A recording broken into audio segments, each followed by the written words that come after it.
Hello, this is Kyle bringing you a what if scenario if Krillin never existed.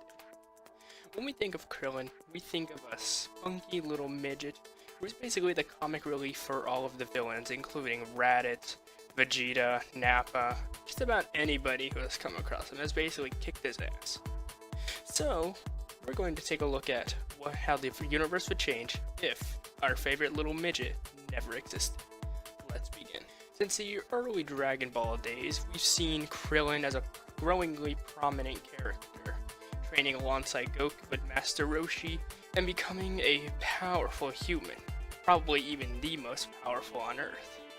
But if Krillin never existed, how strong would Goku get? Would he be as strong, or would he be stronger, or would he be weaker? Let's take a look at the Tournament Saga. At the beginning of the Tournament Saga, Krillin bribes Master Roshi with the Nudie magazine, becoming his student and training alongside Goku. However, Krillin never existed, this would have never happened. But because Krillin had met Launch alongside Goku, they brought her back by helping her escape the cops. If Krillin never existed, Launch would never have appeared, meaning that Launch would never have been a prominent character, and Akira Toriyama wouldn't have been able to feel bad about forgetting a semi-lovable character. As the days go by, Krillin grows attached to him, even becomes his friend and beloved training partner. That being said, if Krillin never existed, Goku would probably not be as strong as he was. And here's why. While training for the tournament, Goku and Krillin decided to would spar together, essentially becoming stronger than they already were and testing their might. If Goku were to have a near-death experience, he would get a Zenkai boost, but because Saiyans adapt and grow stronger much more than humans, Goku would still be on top. That being said, because Saiyans grow stronger with every fight, it would make sense that Goku would be a powerful young fighter. But if Krillin never existed, who would Goku spar with? I don't think he would spar with Master Roshi, and here's why. Master Roshi spent most of his time looking at girls in nudie mags.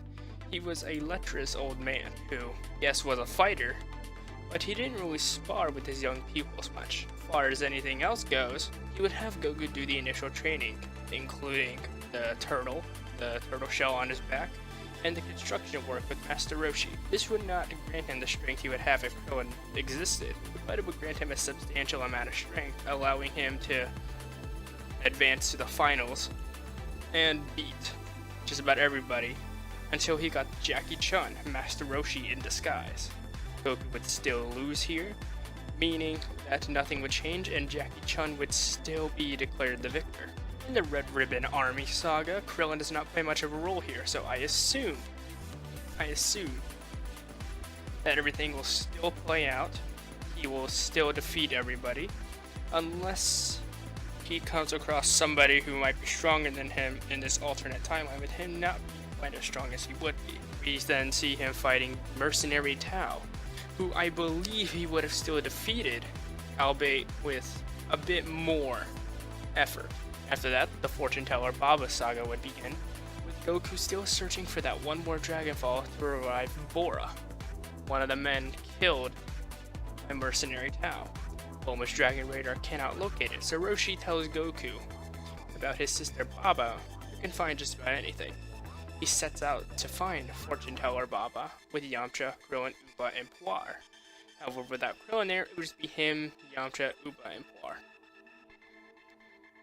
Baba turns out that to not be as generous as she would let on.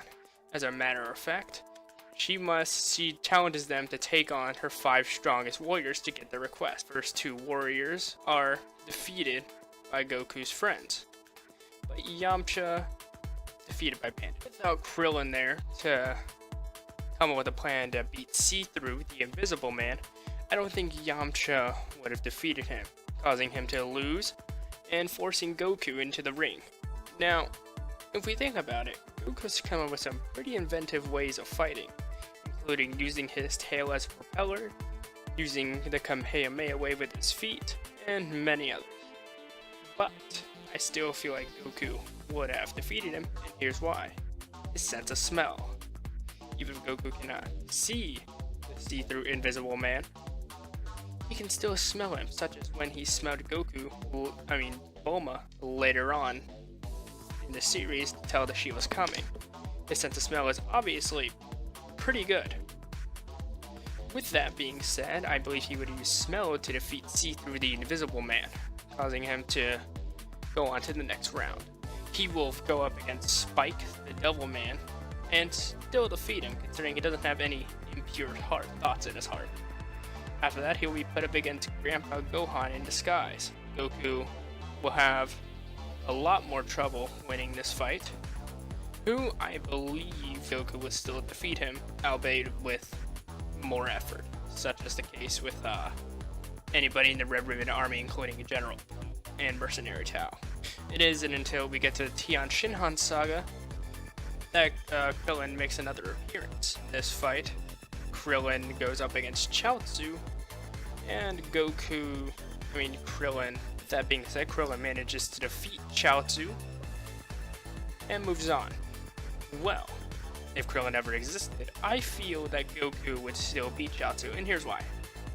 Even if Goku and Krillin never sparred, albeit, since Krillin doesn't exist, Goku would still be a pretty powerful fighter, considering that he is a Saiyan, and they do advance in power fairly quickly, meaning that he would be a little bit stronger, if not as strong as Krillin. This will put him way below Tian Shinhan, who would still defeat him in this. Right after the conclusion, King Piccolo appears on the scene in the original timeline. Goku accidentally left his stuff or whatever behind, and Krillin went to go pick it up. In that time, he was murdered by Tambourine, one of King Piccolo's mutated offspring. Krillin never existed. He wouldn't have been able to rush off and get Goku's belongings, hence getting killed by Tambourine.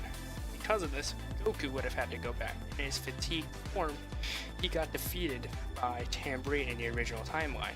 I have no doubt in my mind that he would be killed by Tambourine during this, considering that he had the opportunity. Tambourine would leave the demon symbol on Goku, while Master Roshi and the others went to check up on him. This means that Symbol, another one of King Piccolo's mutated offspring, would still be killed by Yajirobe to get his Dragon Ball. Piccolo would order Tambourine to find the killer, and Yajirobe and Tambourine would finally spar out, I believe, with Yajirobe dying and King Piccolo getting the dragon. Meaning that basically King Piccolo would speed up the timeline a little bit, get his youth back, and destroy the dragon. Chaozu and Roshi would still die, Tien would still be one of the last hopes. Actually, he would be the last hope. Krillin isn't there. The fuck's gonna do anything about him? King Piccolo would then rule the world, and because Goku can't come back, he's basically dead. Meaning that the Piccolo Jr. Saga would never happen. The Saiyan Saga would probably happen, with Raditz coming to Earth in search of his brother Goku. Because of this, Raditz would likely meet up with King Piccolo, seeing as how King Piccolo would likely have his power up, and Raditz would sense this on his scouter. They would either fight it out, or one of them would join the other side. Or, yeah, that's pretty much all the outcomes. I do believe that Raditz would eliminate King Piccolo and kill him, considering that Goku defeated King Piccolo as a kid. So, Dragon Ball would go if Krillin never existed, with everybody dying off way too early, and then Raditz ruling the world. Isn't that just awful? Anyway, thank you guys for watching, and I'll see you all later.